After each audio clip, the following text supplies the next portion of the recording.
নমস্কার, শুভ সন্ধ্যা। নিউজ ভ্যানগার্ডের এই মুহূর্তের আপডেটে আপনাদের স্বাগত। আমি অর্ণব রয়েছি আপনাদের সঙ্গে। যে বিষয়টা নিয়ে আলোচনা করব এই মুহূর্তে, ভারতীয় মজদুর সংঘের তৃতীয় দ্বিবার্ষিক রাজ্য সম্মেলন অনুষ্ঠিত হয়েছে আজ রবীন্দ্র ভবনের সামনে। সম্মেলনে রাজ্যের বিভিন্ন জায়গা থেকে বিএমএস কর্মকর্তারা র্যালি করে সমাবেশে যোগদান করে।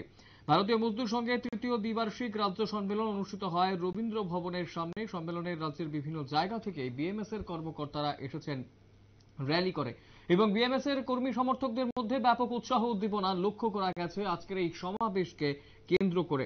উপস্থিত ছিলেন সেই র্যালিতে এবং সমাবেশে মন্ত্রী টিঙ্কু রায় সহ অন্যান্যরা। আজকের এই র্যালিকে কেন্দ্র করে ব্যাপক উৎসাহ উদ্দীপনা ছিল বিএমএস এর প্রত্যেক কর্মী সমর্থকদের মধ্যে। গোটা বিষয়টাকে কেন্দ্র করে কি জানাচ্ছেন মন্ত্রী সহ অন্যান্যরা, শুনবো। শুধু নয়, আমরা শ্রমিকদের জন্য এই অঙ্গনওয়াড়ি দিদিদের কথা বলেছিলেন। এই অঙ্গনওয়াড়ি দিদিরা আমাদের রাজ্যে যারা চাকরিতে যোগ দিতেন, অর্থাৎ তার কর্মজীবনে শুরু করতেন এবং অঙ্গনওয়াড়ি ওয়ার্কার হিসেবে রিটায়ারমেন্টে যেতেন। আমি শ্রমমন্ত্রীর দায়িত্ব পাওয়ার পর 100-রও বেশি আমাদের অঙ্গনওয়াড়ি দিদিদেরকে সুপারভাইজার করে দিয়েছি আমরা, সেখান থেকে তাদেরকে উঠিয়ে আজ আমরা আমাদের রাজ্যে যারা নির্মাণ শ্রমিকের যারা রয়েছেন তাদেরকে আমরা নির্মাণ শ্রমিক যেটা সেকেন্ড প্রকল্প শুরু হয়েছে, যেখানে 50,000 অ্যাক্সিডেন্ট বেনিফিট ছিল, আমরা তাদেরকে 4 লক্ষ টাকা করে দিয়েছি। যেখানে চিকিৎসার জন্য পয়সা দিয়ে দেওয়া হতো 40,000 টাকা ম্যাক্সিমাম, আমরা সেটাকে 5 লক্ষ করে দিয়েছি। আজ আমরা আমাদের রাজ্যের শ্রমিকরাও যেন সম্মানের সঙ্গে বাঁচতে পারে। আমি আপনাদেরকে শুভেচ্ছা জানাই। মঞ্চে যারা রয়েছে তাদেরকেও বলতে খুশি হচ্ছে, আমরা 2017-18 সালের যে ফাইন্যান্সিয়াল ইয়ার আমরা শুধু ইম্পোর্ট করতাম বাংলাদেশ থেকে, আমাদের রাজ্যে প্রায় 450 কোটি টাকা ইম্পোর্ট হতো, শুধুমাত্র এক্সপোর্ট 10 থেকে 12 কোটি টাকা ছিল। গত বছর আমরা আমাদের রাজ্য থেকে 250 কোটি টাকা এক্সপোর্ট করেছি। আর সেটা সম্ভব হয়েছে আমাদের শ্রমিকরা শ্রম দিয়েছে বলে। আমাদের শ্রমিকরা তাদের শিল্প ক্ষেত্রে বা অন্যান্য ক্ষেত্রে তারা শ্রম দিয়েছে, তার জন্য আজ উৎপাদন ক্ষমতা বেড়েছে।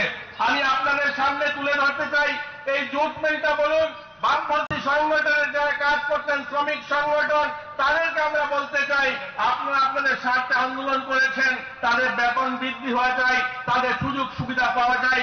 কিন্তু কটা আন্দোলন করেছেন ওই জুট মিলটাকে বাঁচিয়ে রাখার জন্য, যে আমাদের এখানকার কৃষক যারা তাদের জুট চাষ করার অর্থ দেওয়া হোক, তাদের থেকে জুট কেনা হোক, তাদের থেকে জুট নিয়ে আপনারা ব্যাগ তৈরি করেন। আপনারা কোনোদিন বলেননি জুট মিলটা চলবে কি করে।